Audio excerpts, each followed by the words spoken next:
Uttishta Jagrata means rise and awake, and that is the message for all the youth through these series. IU Delhi NCR has organized this 2-day online session as a culmination of the month-long Gita Jayanti celebrations. Gita Jayanti marks the day the Bhagavad Gita dialogue occurred between Arjuna and Krishna on the battlefield of Kurukshetra, and hence the topic of discussion today is daring, dynamic, and dharmic youth.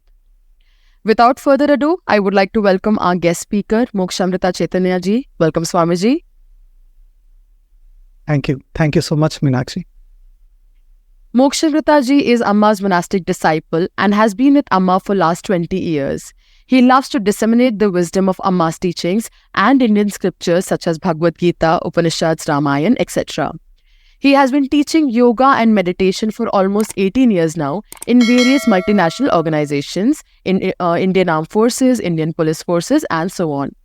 He has also been an active representative of various C20 working groups spearheaded by Amma's ashram as a part of the G20 efforts in 2023 under India's leadership. Over the past 20 years, he has travelled across the length and breadth of India and conducted several youth camps to instill a sense of dharma in today's youth. He has been an invited speaker to prestigious platforms such as TEDx and also in many reputed schools and colleges across India, where he has addressed more than 1 lakh students. Mokshamrita ji, we are blessed to have you with us today. Welcome again. Thank you. I'm also blessed to be with all of you. And along with Mokshamrita ji, we have our 2 interviewers who will be conducting the live Q&A session. Let's welcome our youth representative, Ashutosh Sachidananda Rai. Welcome, Ashutosh. Thank you, Meenakshi. Ashutosh has done his BBA from Amrita University and a comprehensive MBA plus MS from Estonia School of Business, Europe. He is the founder and CEO of PreppyPick and co-founder and COO of BizGrowth. The awards he has earned, such as the Top SME Business of the Year in 2022, the Karnataka Business Award in 2023, underscore his impact on the business landscape. Without taking much time, I would like to request Ashutosh to please start the live Q&A session. Over to you, Ashutosh. Thank you so much. Thank you once again, Meenakshi, for the warm welcoming and the introduction. Namaste, Swamiji. Namaste. Very warm good evening to everyone. I'm very glad to be here and very happy as well to represent the youth. We have a good number of audience, as I can see over here, and then we have many questions as well for you, Swamiji. And I'm sure your insights will be helping us a lot for both of us, even the youth and their mentors. More or less, if you see in today's world, not many youths are interested in spirituality, right? And you come from a spiritual background, and you often give a talk and you address the youth in terms to make them understand how spirituality helps them, right? So far, for our audience, I would request you to talk about how spirituality can help the youth. Also, I would like to have some of the messages for us, for those crowd who are not even, interested in spirituality. First of all, let me also make a disclaimer. It is not that I was born on one fine day with a spiritual background all of a sudden. I have also gone through those phases of life which most of the youth go through. And I can very well relate to the question that you're asking. I think what is important, Ashutosh, is how we define spirituality. For some, spirituality is Sunday to Sunday church. For some, it is a morning visit to a temple. For some, it is a Friday gathering at the mosque.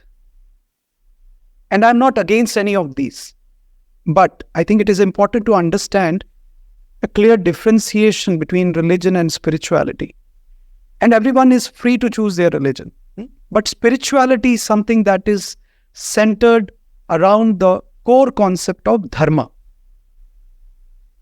And Krishna's emphasis, for example, in Bhagavad Gita is on spirituality, not on religion.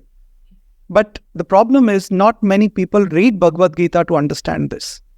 For many, in fact, Krishna is only limited to his childhood pastimes of stealing butter. How many people have understood Bible? For many, Jesus is a great magician who transformed water into wine. And that's it. So all I'm trying to say is that spirituality has a different connotation for different people. So first and foremost, spirituality needs to be defined in the right manner, and then we can discuss more about it. My Guru Amma, my spiritual master, she often says that come to the realization of this fact, where you see creator and creation as one, not two. So the way I see spirituality at this point of time in my life is not something that is different from life.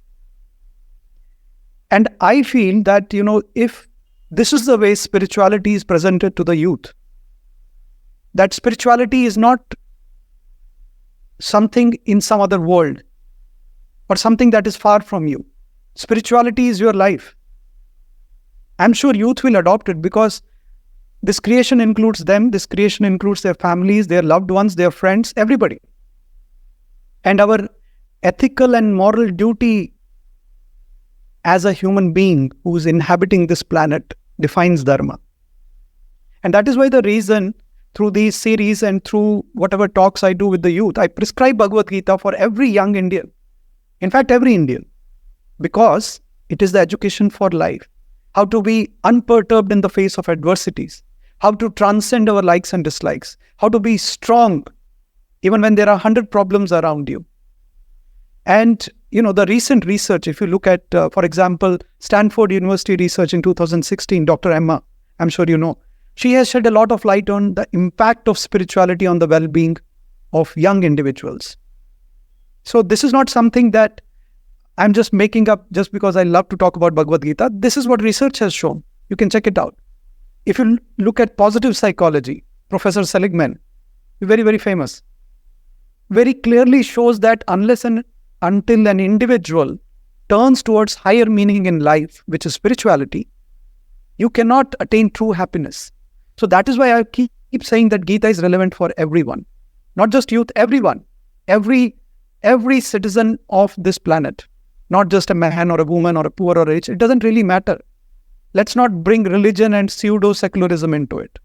We are all humans. We all face moral and emotional dilemmas, challenges of life. And every human being has to face it, whether it's a Christian or a Hindu or a Muslim or a Jew. And Gita is teaching you how to make those right choices when you're faced with such problems and challenges in life. I think it's a trend that has been going on since generations. Every preceding generation has ridiculed its next generation. We usually hear things like, in our times, everything was great. But nowadays, look at these youth, look at these children. They're so out of control. They don't know what they are doing. But let me tell you, I'm sure their parents also probably said the same thing. So I don't think there is any point ridiculing youth or saying that they are not interested in spirituality. I think it also depends a lot on how we present spirituality to them. Today's youth, if you ask from my perspective, I think they're very intelligent. They have a lot of information which our two generations before we could not even imagine. And youth have a lot of energy.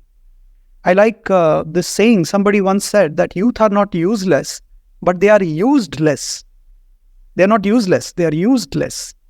So I think if we are patient with the youth and don't try to suppress their inquisitivity about spirituality, I'm sure they will love spirituality. They will not become averse to spirituality. Most of the time, the problem lies in how we present spirituality to them.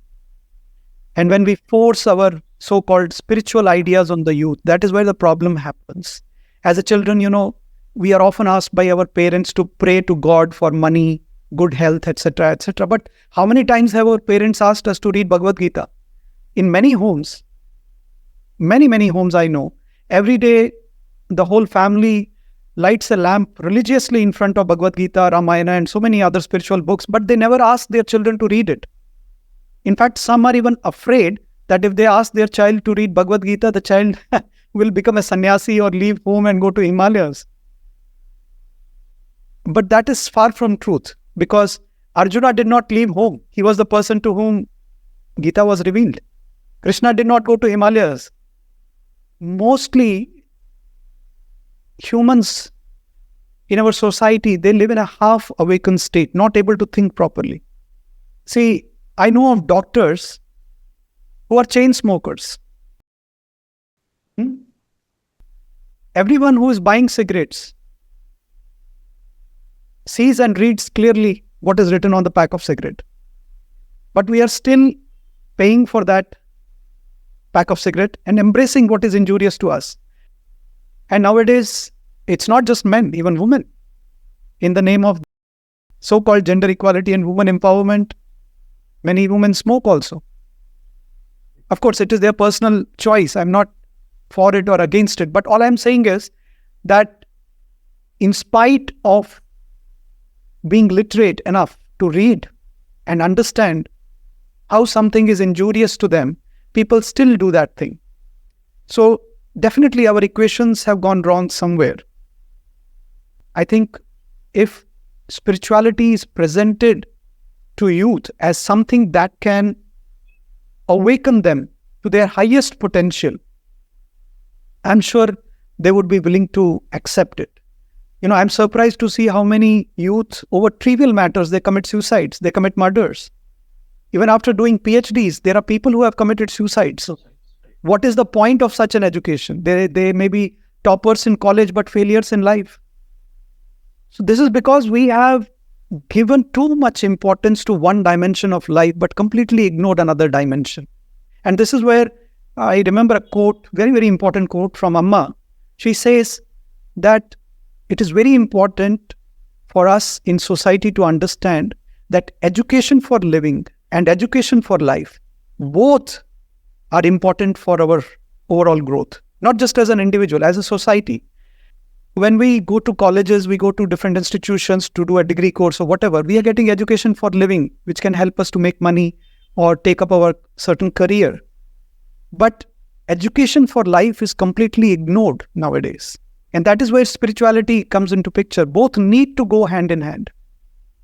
And if someone is still not interested, I think it is their loss. I'm not here to market spirituality. I'm not here to convert anyone or force anyone to take up Gita or spirituality. My job is only to uncover the truth and lay it in front of the youth. And then it is their, individual choice. So I won't say, I won't force anybody to take it up, spirituality in general. Right. I mean, of course, as you said about the Bhagavad Gita, the way it will help us in, manage our professional as well as even the personal life, right?